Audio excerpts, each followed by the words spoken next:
আল্লাহ রাব্বুল আলামিন বলছেন এই মানুষগুলা মাসাফাতিল বারাতিল কিরাম, এই মানুষগুলা যেন ফেরেশতার সদৃশ হয়ে যায়, ফেরেশতার সাথে তারা হয়ে যায়।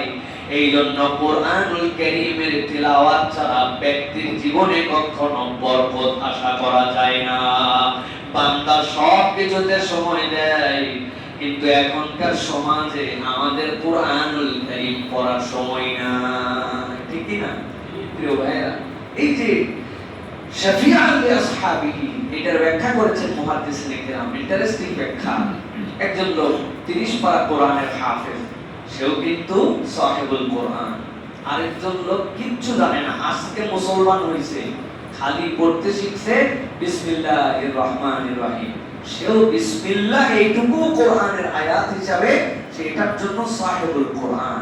যার কাছে যতটুকু আছে কিয়ামতের ময়দানে যাওয়ার পরে ওই কোরআনুল কারীম তখন তার পক্ষে বলতে শুরু করবে, আল্লাহ সে যতটুকু পারছে এতটুকুই পড়তো, এতটুকু মুখস্থ ছিল, এতটুকু তার সাথে ছিল তো তার সাথে আল্লাহ। আর এটা তো তোমার কালাম, এটা তো সৃষ্ট না, তাহলে তোমার জাতের অংশ কিভাবে জাহান্নামে যাবে? এটা জাহান্নামে নিতে দেওয়া যাবে না। ওই বান্দার জীবনে যদি জুলুম না থাকে, বান্দার হক নষ্ট করা না থাকে, আর শিরক না থাকে, কোরআন তাকে যেমনে হোক জান্নাতে ঢোকাবে। সুবহানাল্লাহ। এই জন্য প্রিয় ভাইরা, আমাদের প্রতিদিন এক রুকু 2 পৃষ্ঠা, মানে আমাদের এটা ওজিফার মতো থাকবে। আর কোরআনুল কারীম মাসহাফ ধরে তেলাওয়াত, এটা সবচেয়ে দামি। আমরা কোরআনুল কারীম ভিন্নভাবে তেলাওয়াত করি, কিন্তু এটার একটা কানেকশন আছে, এটার একটা বারাকা আছে।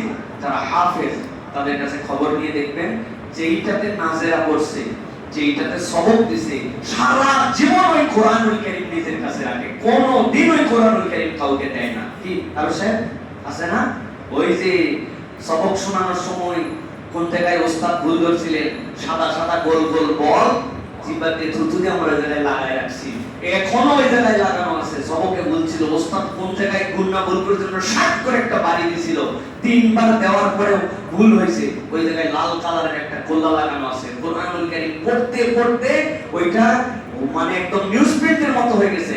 হাফেজ সাহেব এই কোরআন যদি সলিড হাফেজ হয়, জীবনেও কাউরে দিবেন, এটা তার সম্পদ।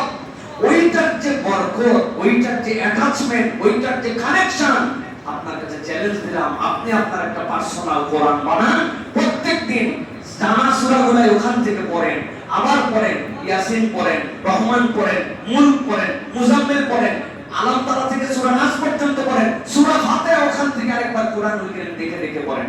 দেখবেন আপনার জীবনের মধ্যে একটা ভিন্ন রকম আপনি ফিলিং